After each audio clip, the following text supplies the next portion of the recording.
Vse do prihoda ljudi, mačk in psov so ptice na Novi Zelandiji živele varno življenje.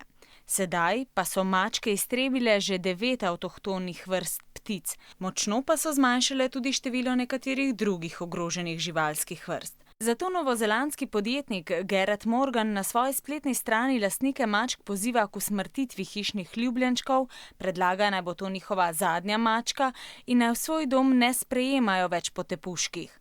Predlog je razburil Novozelandce. I think it's cruel because cats provide a lot of companionship for people. People consider cats to be one of the family. Is Gareth Morgan going to tell us who we can have in our family? I don't think so.